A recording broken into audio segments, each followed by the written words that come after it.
There are no subtractions and divisions in our mind. There is only addition and multiplication. I will just remove negative thoughts and I will have positive thoughts.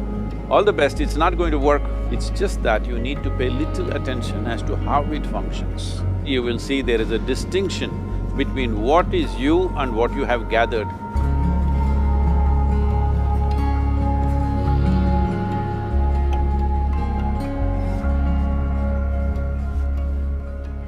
Well, see the way the question is asked and also the way normally it's addressed is, people think there is something called as negative thought and positive thought. They want to remove the negative thoughts and have only positive thoughts. For such people, I would ask them to just experiment for 10-15 seconds. Let them forcefully remove one thought from their mind. For example, next 10 seconds, just don't think of a monkey. Try not to think of a monkey for next 10 seconds. You will see you will be full of monkeys. So what I'm saying is, this is the nature of your mind, because in this mind, all the three pedals are throttle. There is no brake, there is no clutch. Whatever you touch, it will only go faster. In this kind of mind, people have been taught from moral teachers and religious teachers, do not think about bad things. Well, since then it's been a full-time job. So there is no way you can handle the mind like this. This doesn't need any great enlightenment. If you spend 2 minutes with your eyes closed, you will realize you cannot do anything forcefully with this mind. So, I want to remove negative thoughts. Do not ever go in this direction, because what you want to remove will become your quality. Always you will be on it. So what should I do? The thing is this, without understanding the fundamental mechanism of this mind, because our mind, human mind, is the most sophisticated computer on the planet. Even all the supercomputers have come out of this. When this is the case, is it not important that we understand the mechanics of how it functions? One simplistic aspect of how it functions is, there are no subtractions and divisions in our mind. There is only addition and multiplication. If you try to do something with it, it will say one more. If you try hard, it will multiply into many more. In this mind, you don't try to identify what is positive, what is negative and try to remove it. First of all, one needs to understand, this mind of yours, this body of yours is supposed to serve you. The life that you are is important. Body and mind are vehicles that must serve us. If you sit in a vehicle, it must go where you want to go. If it goes to its own destination, what is the point of such a vehicle? It's just a nuisance. Right now, most human beings are unfortunately experiencing this fantastic possibility of human mind as a nuisance, as a troublesome thing. Well, this is the most beautiful thing you have. It's just that you need to pay little attention as to how it functions. One simple thing is this. First and foremost process is, that's why we put out this process called Isha Kriya. This is to distance yourself from your physiological and psychological process. There is something called as you which exists.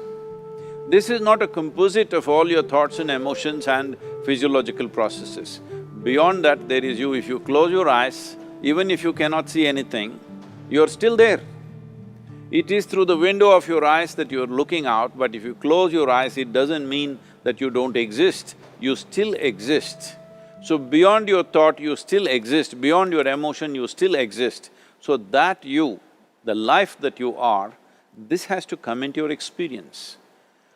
Why is it that you're not allowing that to come into your experience, which is the most significant aspect of who you are?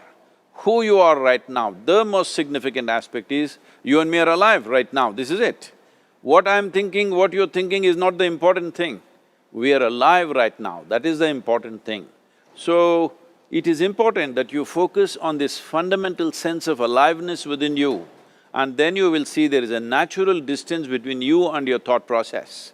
Once there is a distance between your psychological process and your physiological process, this is the end of suffering. Because there are only two kinds of suffering that human beings go through, physical suffering and mental suffering. Once you create a little space between you and your mind, between you and your body, this is the end of suffering.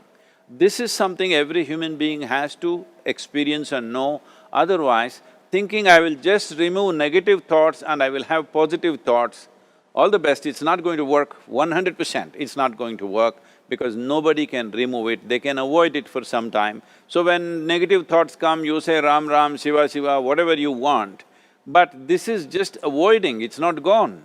The moment you stop that, it will pop back with great force, otherwise it'll come back in your dreams.